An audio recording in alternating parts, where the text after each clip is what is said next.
I'm moving next week. Don't call me unless it's about the reimbursement. Daisy finds her voice, high and shrill. You're just jealous. You've always been jealous of me. No, Daisy, I'm just finally awake. I glance at Aunt Clara, who sits perfectly still, smiling slightly. She doesn't need to speak. Her presence as witness is enough. With calm precision, I push in my chair and walk toward the front door. Behind me, chaos erupts. Daisy's shrieks bounce off the chandelier. Mother's voice rises to a roar. But cutting through it all comes another sound. Liam's voice, cold and clear. Stop, both of you. She's right. Show me paper. Um, I don't look back. The night air hits my face as I step onto the porch, and I breathe deeply for what feels like the first time in years. My hands should be shaking. My heart should be racing. But I feel only a profound stillness. Inside my car, I place both hands on the steering wheel. For a moment, I sit in silence, expecting tears or regret or something. But there is only certainty. I start the engine. The headlights cut through darkness as I pull away from the house where I was never quite enough. In the rearview mirror, the porch light grows smaller until it's just a pinpoint, then nothing at all. As I drive back to Chicago, toward my life, I realize something. The validation I've craved all these years wasn't something they could ever give me. It wasn't theirs to give. It was always mine to claim. The November sun glints off Lake Michigan, casting golden ripples across the water. From my corner office on the 32nd floor of Kirkland and Ellis, Chicago unfolds beneath me like a promise kept. 6 months since I walked away from my family, and the woman staring back at me in the glass reflection is someone I barely recognize. Confident, sharp, at peace. I straighten a stack of depositions on my desk when a knock interrupts my thoughts. Hey, Sela, says Marcus, leaning against my doorframe. His tie is loosened, a grin spreading across his face. A few of us are going out to celebrate winning our first big motion. The partners are paying. A party. For me. For us. For something I helped create. I'll grab my coat, I say, feeling a smile form. Not the practice mask I wore for years, but something genuine that reaches my eyes. My phone buzzes as I slide my laptop into my bag. Mom flashes on the screen. The 5th call this week. I stare at it for a second, my thumb hovering over the glass. Then, I hit decline and tuck the phone away. I don't need their approval anymore. Later, walking home along Michigan Avenue, the wind carries the first hint of winter, but I barely notice. A small gallery catches my eye. Storefront windows filled with abstract paintings, splashes of color that remind me of nothing and everything. Without thinking, I stop and go inside. Just browsing, I tell the gallery owner, who nods and keeps her distance. I stand before a canvas of blues and yellows, thinking how I never would have entered a place like this before. No practical purpose, no one to impress, just something that called to me. 10 minutes stretch into 30 as I move from painting to painting, simply because I want to. That night in my condo, I pour myself a glass of wine and open my laptop for a video call. Aunt Clara's face fills the screen, her silver-streaked hair loose around her shoulders. You look happy, she says. No preamble needed between us anymore. I sent you a plane ticket, I tell her. Come visit over Thanksgiving. I have a guest room now. Aunt Clara's eyes crinkle at I'd love that. About time I saw this fancy new life of yours. The next morning, I'm heading to a conference room when I notice Eliza, our youngest intern, standing frozen before a stack of documents. Her hands tremble slightly, the same way mine used to when I felt overwhelmed and alone. I change course and stop beside her desk. You okay? This legal memo, she whispers. It's due by lunch and I can't. Deep breaths, I say, smiling. I pull up a chair and sit next to her. You've got this. Let's break it down. Slow is smooth. The relief in her eyes is painfully familiar. That evening, I stand on my balcony overlooking the city I fought so hard to claim. The lights of Chicago stretch before me, a constellation of possibilities. My phone buzzes with a text from an unknown number. I called off the wedding. Thank you for showing me the truth. Congratulations, Counselor Monroe. Liam. I read the message twice, then delete it. Whatever Liam does now is his choice, his journey, just as this is mine. I take a sip of water and lean against the railing. The air smells like lake water and possibility. You're absolutely right, Summer. This is your success. Enjoy every second of it. My calm, steady tone completely threw her. Summer's triumphant smile instantly faltered, replaced by a look of bewildered confusion. She had been expecting the familiar rush of tears, the stammering, the wounded apology, not this strange, almost philosophical serenity. By the time she finally spun around to see what I was looking at, which was the spot where Preston Sterling had been standing, he had already vanished into the throng of guests near the main house. I let Aunt Vivian guide me away from the center of the frantic activity, pulling me toward a stone bench tucked beneath a thick arbor of climbing roses. The fragrance of the blossoms was overwhelming and cloyingly sweet, a stark contrast to the bitterness bubbling in my throat. "I'm proud of you, Chloe," Aunt Vivian murmured, squeezing my hand tightly. "For finishing the PhD and for refusing to play their game tonight." She paused, her eyes searching mine. "They've always been like this, sweetie. It was never about you failing. It was always about them prioritizing the easiest path to status." "I know that now," I replied, the words feeling weighty, final. Just then, a cousin called Aunt Vivian's name from across the lawn, a demand for assistance, no doubt. She sighed, rising reluctantly. "Will you be okay?" she asked, her concern genuine. "More than okay," I assured her, the lie feeling less like a falsehood and more like a necessary pre-strategy visualization. Alone beneath the dense floral canopy, I watched the party continue its loud, manic celebration without me. The flashing lights, the forced laughter, the expertly choreographed performance of aspirational success. For the last 4 years, I had craved their approval, measuring my immense intellectual output against their shallow, impossible standards. In this singular moment of profound clarity, I realized that chasing their validation was meaningless. I didn't need petty revenge. I didn't need to scream or cause a public scene. I just needed to win, scientifically and definitively.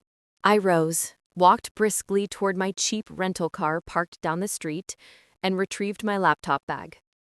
Rather than rejoining the fraudulent celebration, I slipped quietly through the side door and into my father, Howard's, home office. The room smelled of old leather and stale, expensive scotch. I settled into his massive desk chair and powered up my laptop. My work email loaded, and I clicked on the most recent message from Quantum Bridge Labs in Boston. It was an official offer notification, an interview request from one of the world's leading AI and deep learning research institutes, received 3 days ago.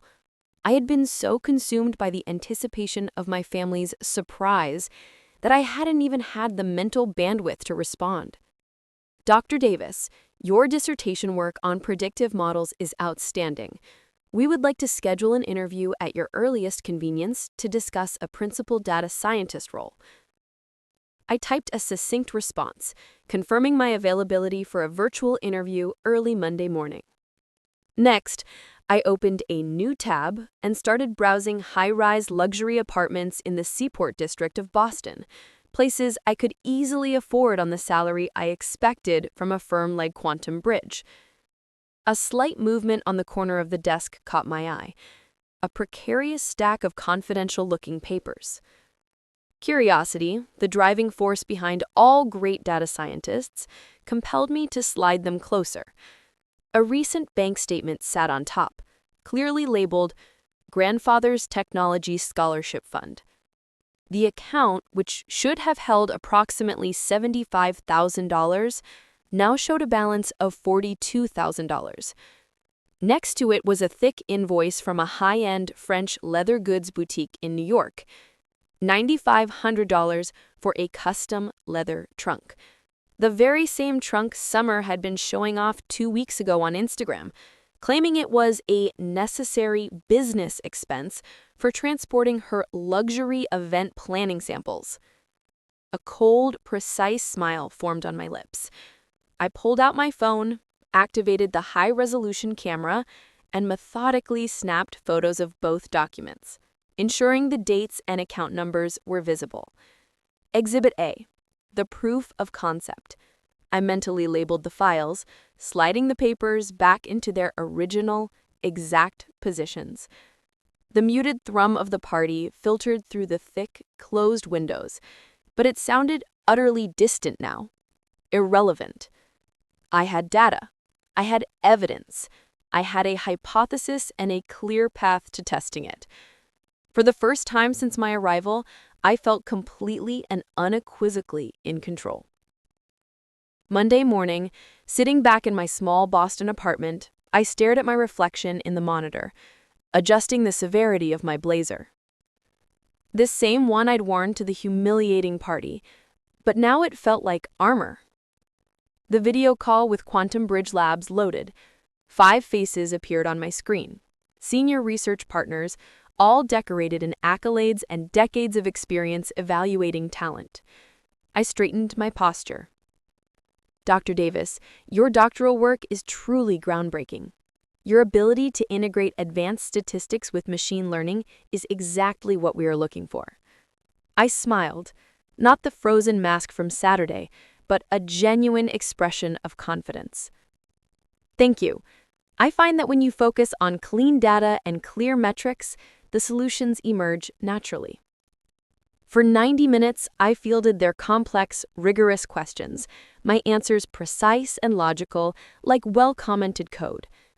When they asked why I specifically chose Quantum Bridge, I didn't mention my family or the toxic environment I was fleeing. Because I believe in pushing the boundaries of discovery, and your firm consistently demonstrates that commitment to pure, ethical research. Tuesday afternoon, the offer letter appeared in my inbox. 6 figures, plus a $40,000 signing bonus, earmarked for research equipment.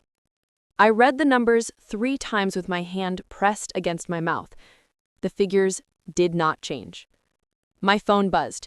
Victoria's name flashed on the screen, as if summoned by the sheer magnitude of my success. I almost declined the call, but my new professional curiosity won out. Chloe, we need to talk about Saturday.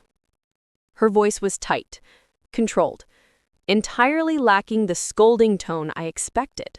What about it? I kept my own voice flat, neutral, the sound of an impartial observer. Preston has been asking very pointed questions about our family finances, about your PhD. She paused, the silence heavy and calculated. Summer says he's been deeply distant. We are having a small, restorative family dinner this Saturday, a healing dinner. Her voice softened abruptly, adopting a tone of sickening, utterly false sweetness. You absolutely must be there, Chloe. Preston needs to see that we are a perfectly normal, stable family. The manipulation was so transparent, it was almost elegant, and its predictable execution.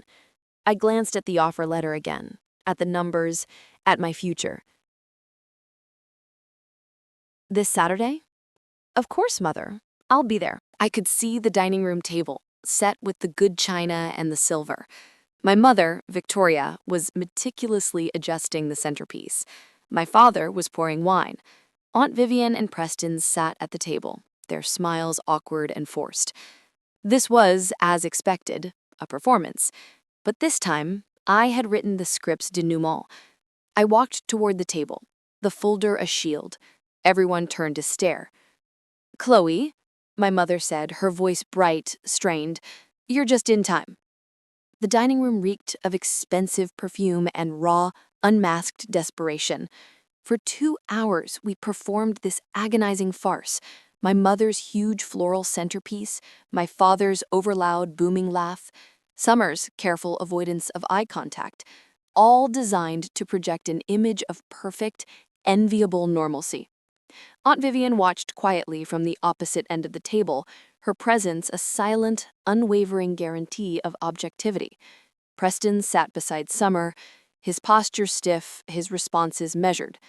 Twice I caught him steadying me with an unnerving intensity when he thought I wasn't looking.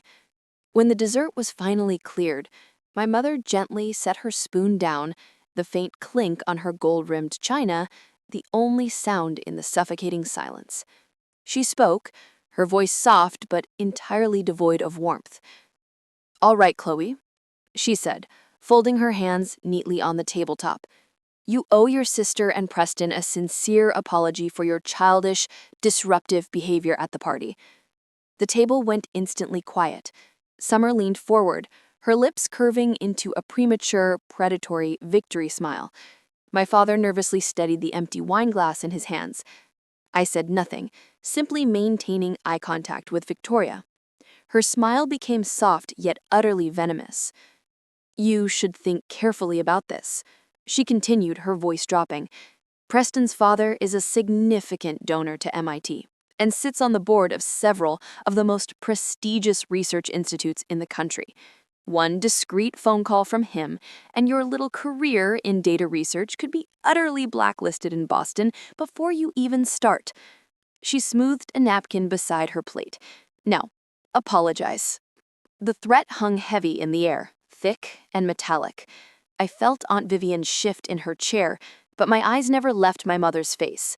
For a moment, I saw her clearly, not the socialite, not the matriarch, but a frantic, desperate woman losing control. I smiled, a cold, technical expression I'd practiced in the mirror while running simulations. "Preston's father has influence at MIT?" I said, my voice conversational. "That's good to know." I turned to Preston. "Preston, do you know why I spent 4 years earning a PhD in computer science?" His eyes sharpened with immediate interest. "Why?" "Because I believe in truth, and I believe in data integrity." I reached down for my bag hanging on the chair behind me. The manila folder felt substantial and correct in my hands as I placed it flat on the table. "This family," I said, my voice clear and even, "is not a viable model. It's a fraudulent dataset." My mother's face hardened instantly. "What in God's name are you talking about, Chloe? Stop this ridiculous drama." I ignored her, sliding the primary bank statement onto the polished wood surface of the table, turning it so Preston could read the numbers first. Grandfather's Technology Scholarship Fund. Balance, $42,000. And here, I tapped the accompanying invoice with a sharp, pointed finger. $9,500 for a single, custom luxury leather trunk. A clear personal expense. And that is just one transaction I could easily access. I looked directly at Summer, whose face had drained of all color. Her hand immediately darted out and clamped onto Preston's forearm, but his eyes were fixed on the documents, his analytical mind visibly processing the data. I continued. My mother lied about the purpose of the party. I tapped the sheets. Dad called Summer his safety net, and the wedding his liquidity solution. And Summer, you have systematically drained over $33,000 from my dedicated education fund for your unsustainable lifestyle and business image. Summer gasped, a small, choked sound, trying to pull the papers away, but Preston held his arm still. "How dare you trespass on private information?" my mother shrieked, half rising from her seat, her composure finally shattered. My father stammered, "Chloe, you're taking things wildly out of context. This is family business." "No," I said, rising slowly to my full height. My small action dominated the entire room. "I don't just dare. I am done with your context." The room fell into an immediate, deafening silence. For 30 years, I had been the silent one, the reasonable one who prioritized peace over personal truth. But the data was clean, and the conclusion was undeniable. For 4 years, I paid my own tuition. I paid my own rent. I lived in a closet-sized office space and survived on stale granola bars while Summer bought custom leather trunks. I worked on breakthrough algorithms while you all spent my inheritance, my future. I turned my gaze directly onto Preston Sterling. You're an intelligent man from a financially complex background. The decision on which dataset you trust is entirely yours. From the folder, I meticulously extracted the formal offer letter from Quantum Bridge Labs, the six-figure salary, the massive signing bonus, and placed it gently atop the damning bank statement. By the way, Mom, I said, turning back to Victoria, who was staring at the documents with a mixture of terror and white-hot fury. No need to have Preston's father make any calls to MIT. I don't think his influence extends to Quantum Bridge Labs in Boston. They specifically recruit based on original research, not social connections. My mother's mouth opened and closed soundlessly. She was, for the first time in my memory, without a script, a broken algorithm. I came here tonight to present 3 final data points. First, I want the $33,000 put back into the scholarship fund, in full, within 1 week. Second, I have accepted a new position and am leaving Boston for San Francisco next week to begin a new research path. I smiled, directing the expression only at my parents, making it a pure instrument of professional finality. And third, effective immediately, our communication will cease unless it pertains directly to the financial reimbursement. Summer finally found her voice, high-pitched and hysterical. You're just jealous. You've always been jealous of me and my life. No, Summer, I said calmly, already turning toward the door. I am just finally awake, and I have finished my analysis. I glanced briefly at Aunt Vivian, who sat perfectly still, a small, knowing smile illuminating her face. Her silent presence had been the perfect third-party verification. With calm, deliberate precision, I pushed in my chair and walked the long distance toward the front door. Behind me, the carefully constructed silence imploded into raw, painful chaos. Summer's shrieks bounced off the high, vaulted ceilings. My mother's voice rose to a terrifying roar. But cutting through the noise, clear and chillingly decisive, was Preston's voice. Stop, both of you. She's right. There was a sound of a chair scraping back violently. Show me the detailed spending logs, Howard, now. I didn't look back. The cold, fresh night air of the Cape hit my face as I stepped onto the porch, and I sucked in a deep, clean breath for what felt like the first time since I arrived. My hands, which should have been trembling, were perfectly steady.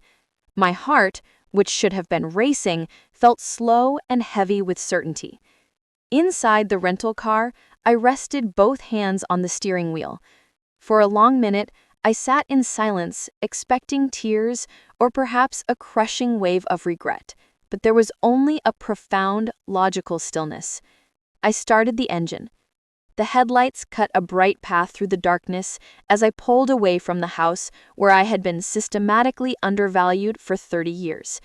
In the rearview mirror, the warm porch light grew smaller, a fading data point, until it was nothing but an irrelevant point in the past. As I drove back toward Boston, back toward my new life and the complex challenges that awaited me, a truth settled over me. The validation I had spent my entire life craving was never something they had the capacity to give. It was never theirs to dispense. It was always mine to claim, based on empirical evidence and my own intellectual achievement. I would never ask for permission again.